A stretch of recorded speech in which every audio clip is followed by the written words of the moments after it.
Hey there, welcome back to the channel. If you are passionate about flying drones, you've probably considered at some point, can I turn this rather expensive hobby into a job or side hustle? If so, you are in the right place because that's exactly what we're going to be talking about today. We are going to be diving in to how you can start your own drone business this year. By the end of this video, you'll have a clear roadmap for how to turn your drone hobby into a profitable business. We'll talk about the legal requirements, the best industries/niches to target, and most crucially, how to market your business. So if you are ready to take flight into the world of drone entrepreneurship, hit that like button, subscribe for more tips, and let's get started.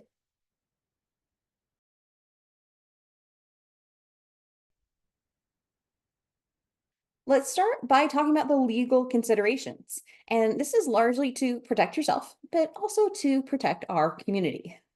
Now, if you are a recreational drone pilot right now, you've probably heard of the Part 107. And the Part 107 certification is a special certification that you get through the FAA.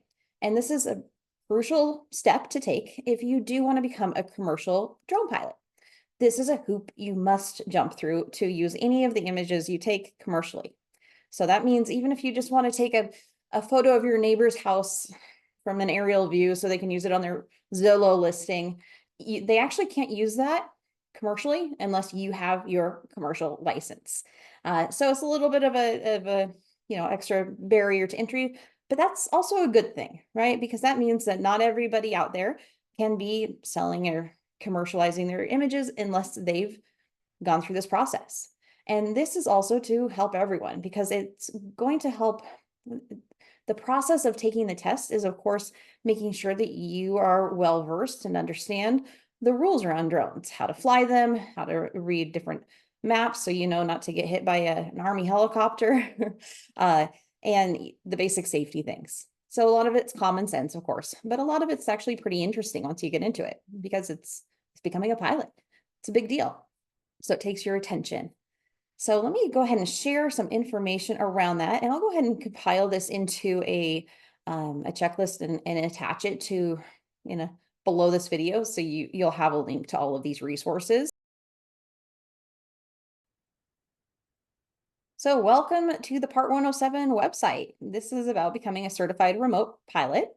And this site has a lot of different resources on studying for the test, where to take it, basically all the things you need to do to get her done.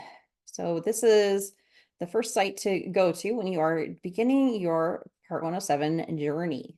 Now, another thing to consider is that you do need to register your drone. So here is that site. You go to FAA Drone Zone, and whatever kind of drone flyer you are, it'll help guide you through that process so you can select correctly. This gives you all the information you need. It costs you $5. So you might have to give up a day's worth of coffee, or half a coffee, depending on how schmancy you like it. So this is the site to get that started. Just kind of interesting information. You do need to be 13 or older, a US or legal permanent resident. And this gives you the site to go through that. Now, the next thing I wanted to show you is drone insurance, because you might need it. Of course, we don't want to pay insurance until we need it. Now, thankfully, there are some really good companies out there that are reasonably priced, because there is that worst case scenario, right? You could be flying your drone, a hawk takes you out, you crash into a Tesla, there could be a series of unfortunate events, in which case you want to be covered. So here are some of the different companies out there. There's BWI Fly, Skywatch. That's actually what I use. Depending on what particular niche you serve, there might be one that's better for you than the others, like the business one versus a weddings and event type business. Now, you may be wondering, what happens if I don't want to jump through these hoops? And I got bad news for you. There are actually some consequences if you get caught. Now, in my experience, this is not a very heavily policed industry quite yet, unless something, of course, goes terribly wrong, or in events of being very obvious about flouting or breaking the rules, but I thought I'd go ahead and just show a couple examples here that in 2024, there had been a proposed $340,000 in civil penalties.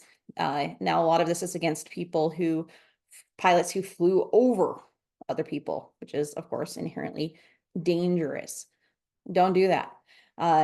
Of interfering with law enforcement. Don't get in the way of active investigations or operations. Word to the wise. Let's see. Here's somebody who did an unregistered drone using FPV in Inglewood. I mean, I'm sure that was amazing for the pilot, and probably everyone else was a little bit terrified. So I'm actually kind of in support of that one. And a collision hazard while flying a drone close to a helicopter in Little Rock. And then the drone crashed to the ground after experiencing rotor wash. They didn't have a remote pilot certificate. If they had, they would have known you don't want to get in the rotor wash. So these are just a couple, tips. Learn from others, mistakes, save yourself, the cost of repairing a drone, of civil penalties, etc. And I'll go ahead and include this link to this Forbes article too. It's a little old, from 2022, but again, kind of interesting just to hear what other errors people have made and what it's cost them.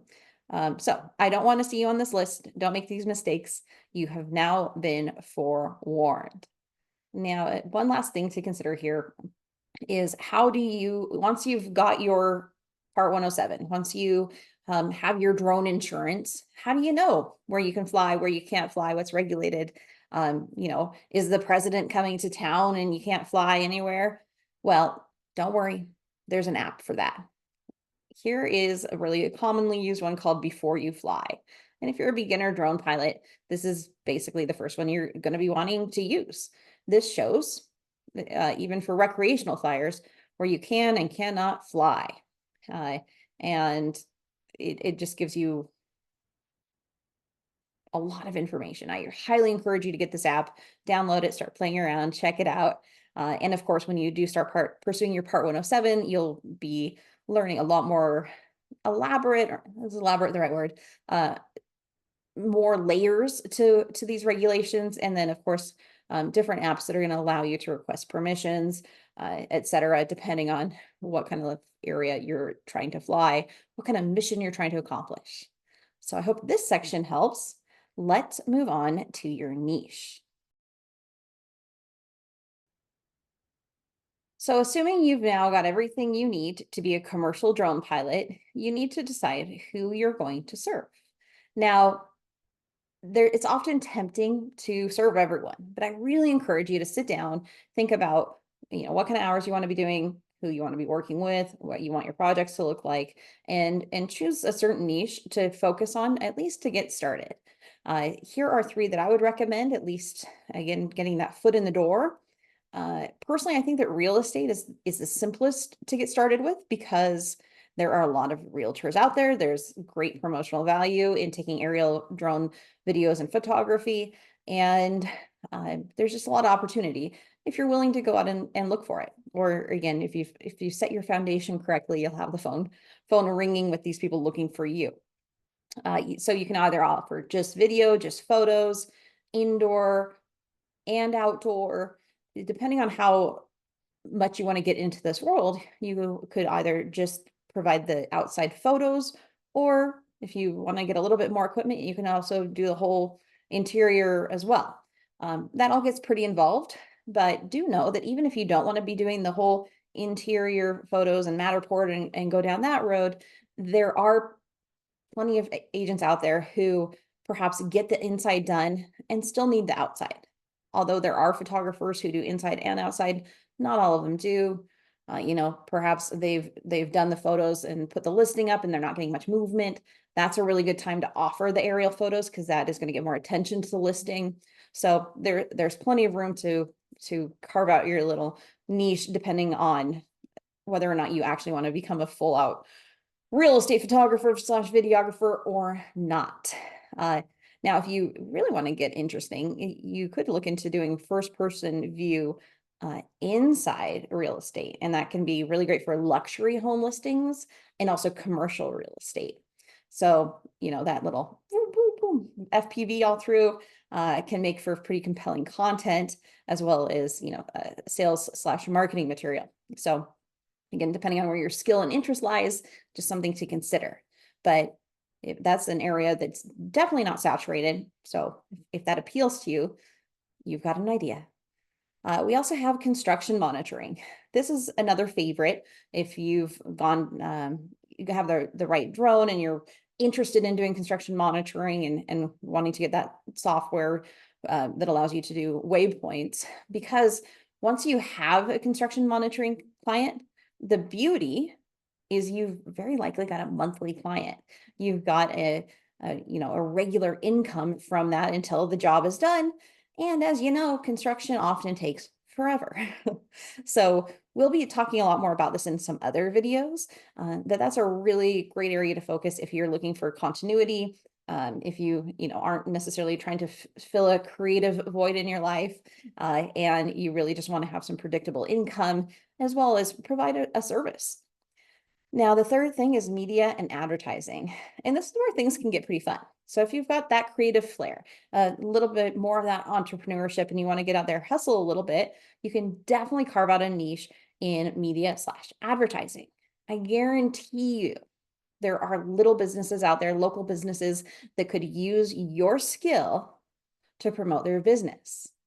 The most fun one I've done was for an arborist. Kind of funny side story.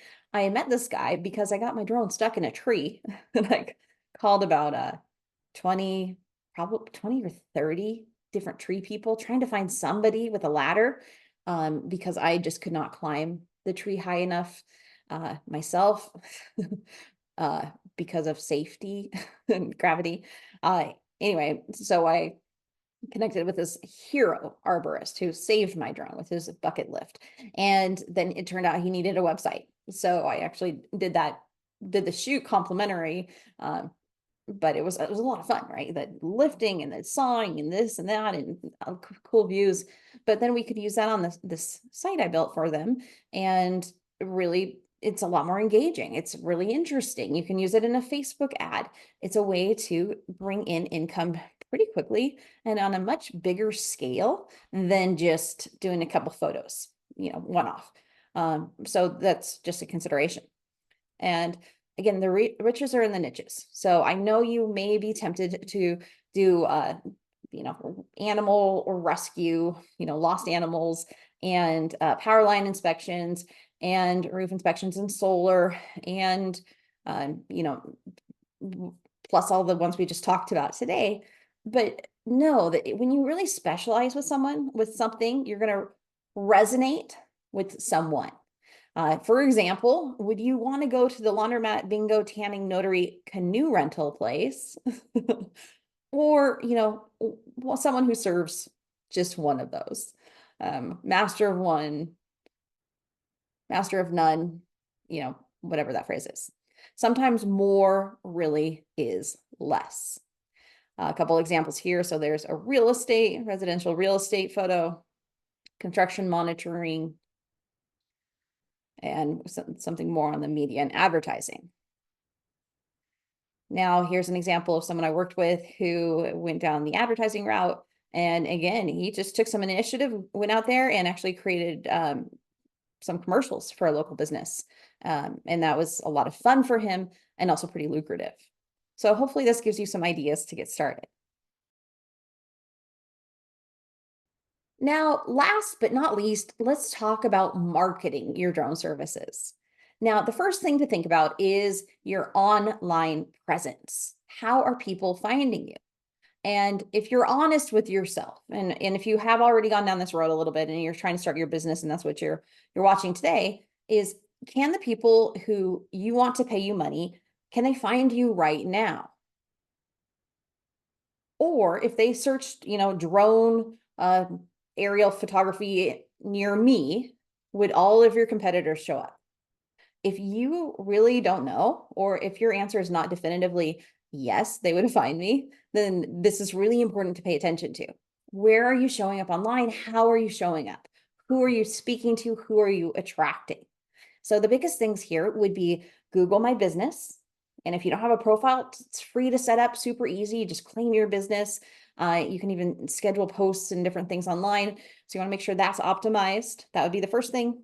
Second thing, of course, would be your website, Facebook, Instagram, LinkedIn, YouTube. Those are all different beasts. If there's one that you like more than others, I think, it's totally reasonable to just start with one, but at least have some content on there. And I know it can be kind of discouraging if you're posting these photos and videos like on your business Facebook page and nobody engages. But no, it's not just about the engagement. It's also about talking to the algorithm, the, you know, the unknown algorithm that does its behind the scenes work. It's because it's looking at how active you are on these platforms and taking that into account when people search for you. So if you are posting regularly, let's say on Facebook and Google My Business, even if no one seems to be engaging, it's showing Google that you're alive, that your business is active. And that makes you more likely to be served up when people are searching for drone operator near me. So just have that in mind. Know that, batch creating your content, scheduling it, and being done with it is keeping your business alive online for the algorithm. So not necessarily what you think the purpose is. I think you are picking up what I'm putting down here. The second thing here would be your portfolio / sizzle reel. How are you representing yourself? How are you showcasing your best work? And really important thing here is, get a good one together and then, add to it regularly. But I don't want you to continually be building your portfolio for free. Okay. So, get a good base. Maybe you do have to do a couple jobs for free, but know that that's a finite time frame because you're creating a professional portfolio that you're going to be able to sell your services from in the future.